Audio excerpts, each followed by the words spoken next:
Il y a encore des gens qui pensent qu'entre les relations entre deux hommes, il n'y a pas de risque. Il y a des gens qui pensent que se faire pénétrer par l'anus, le risque est zéro. Il y a des gens qui ne croient même pas à l'existence du sida. C'est là que c'est très grave. J'ai eu à suivre une formation en péréducation à mes tout débuts. Et donc, à cette formation, je me souviens très bien, c'était hier, le formateur nous dit, et voilà, on était sur les voies de contamination du VIH, et il nous dit, voilà, et la voie sanguine, et la voie de la mère à l'enfant, les rapports sexuels, et il précise vaginal comme anal. Je lui dis, non, mais attends, il y a erreur. Vaginal, on connaît tous, mais anal, non. Et il me dit, mais si. Il dit non. Il me dit, mais si. Il dit non. Donc, c'était un débat entre lui et moi, et il m'a prouvé par A plus B que c'était le cas. Et donc, il me dit, mais pourquoi est-ce qu'on dit alors que les homosexuels sont les plus à risque? Je fais, justement, je ne sais pas pourquoi. Je sais que moi, on dit qu'ils sont plus à risque, mais pourquoi, je ne sais pas. Il y a des gens qui pensent que la sodomie est moins dangereuse. Il n'y a pas de risque. Moi, j'ai les témoignages des gens qui me l'ont dit, que le risque n'existe pas.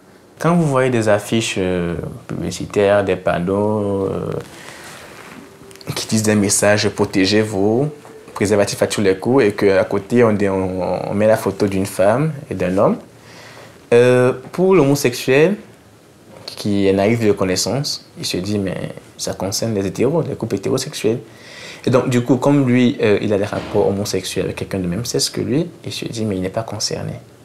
C'est dangereux. Et parfois, ce n'est pas facile du tout de construire toutes ces idées que la personne a eues pendant des années et des années.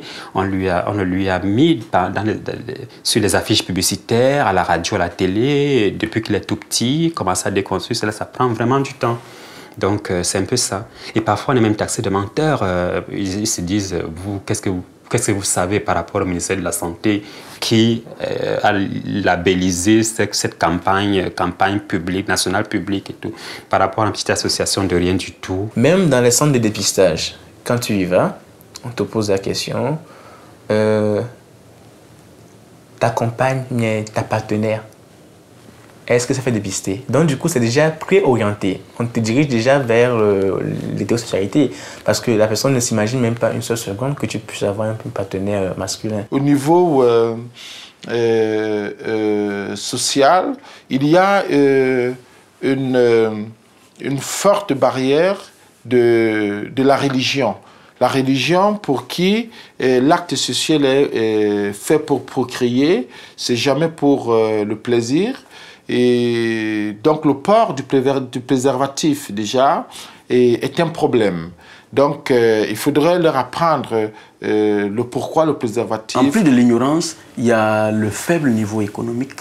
Donc le fait que beaucoup d'entre eux sont des jeunes, des élèves, des sans-emploi, donc ils peuvent être vulnérables du fait de leur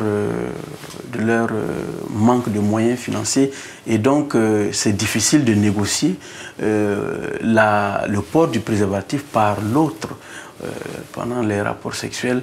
Et donc l'ignorance et le manque de moyens, la faiblesse économique, l'un dans l'autre, ça contribue effectivement à augmenter la propagation du VIH dans ce milieu. On a eu des cas où les pères éducateurs ont été appréhendés, ont été arrêtés parce qu'ils avaient, par exemple, ils avaient des préservatifs dans la poche avec des gels lubrifiants, n'est-ce pas? Et un produit qui est censé protéger, qui est censé apporter des connaissances au niveau de la prévention, devient une pièce à conviction pour la justice et tout, et on se retrouve en justice.